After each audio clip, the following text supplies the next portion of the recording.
George Sanderson from the same place. One thing I would like I'm sorry, what was the same place? Clinton, Clinton. across the river. Thank you. Right.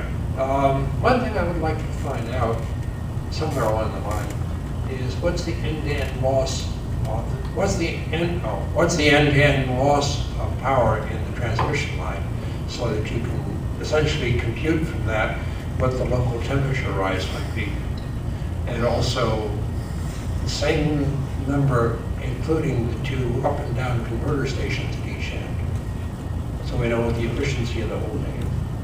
Thank you very much. It's actually an interesting question, because one of the reasons why DC is popular for long distance transmission is because it does have lower losses than AC does. But there is, you are absolutely correct that anytime you pass current through a wire, there is warming, and that is something we will be looking at. And we had a lady, yes. Hi, I'm Sandra Toulouse from Kingston. Thank you. Would you mind terribly spelling out your name for the benefit of the stenographer? Tillou. Thank you. I appreciate everyone's comments and your presence here, and the concern we have around our energy usage and our production. I'm glad I came tonight, because I had been thinking I would pull for anything that supported getting more alternative energy into anything.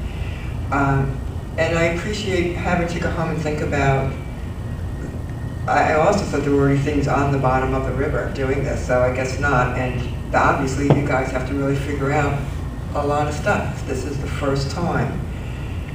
I hope that image of what's going on in the Gulf is in everyone's mind, of how stupid we get around what we intend to do if something goes wrong.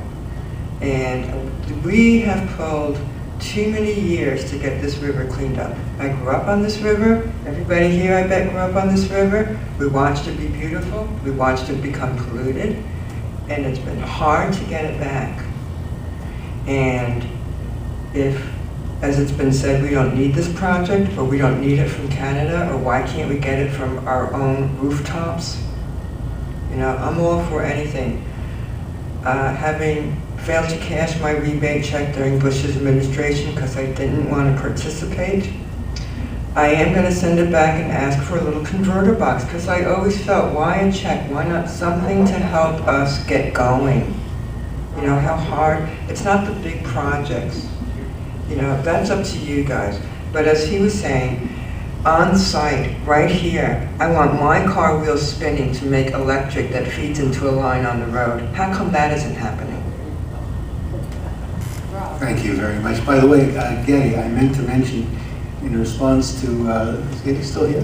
Yes. Yeah, I meant to mention, there is a large body of documentation on high voltage DC transmission, and it's been very common and popular in the European countries. And so yes, you are right, there's a lot of material to review. Yes, there was somebody else wanting to speak? Oh, come on, there we go. Yes, sir.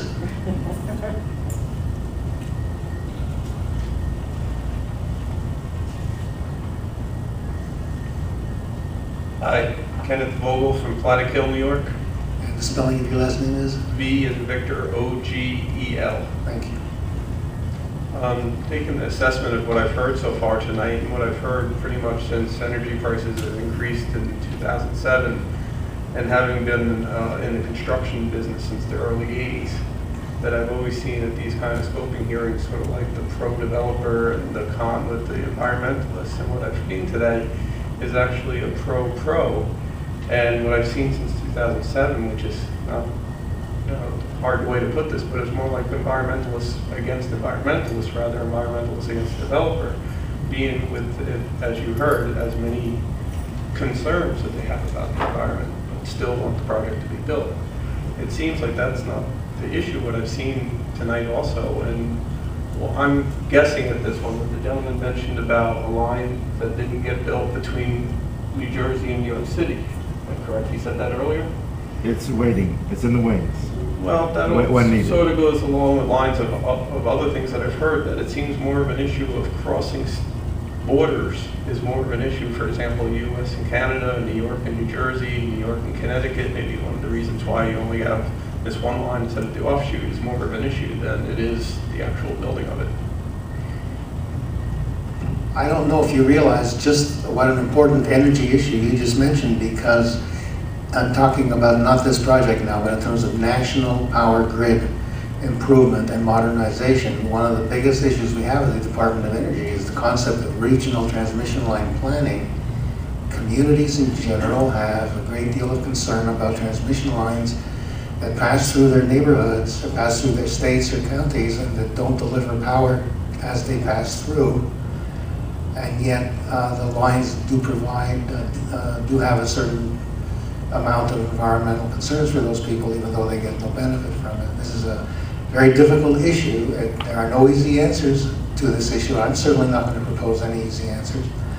But it's a major concern, because inevitably in the final analysis, when you look at the continental United States, the lower 48, you look at it as a whole, there are vast areas with terrific wind and solar power capacity, not near the people that would use it. And the only way to get from point A to point B is a straight line, and that straight line has to pass through areas where people are concerned. And anybody that has any suggestions, we sure appreciate hearing them, because this is an age-old policy issue. And as I said,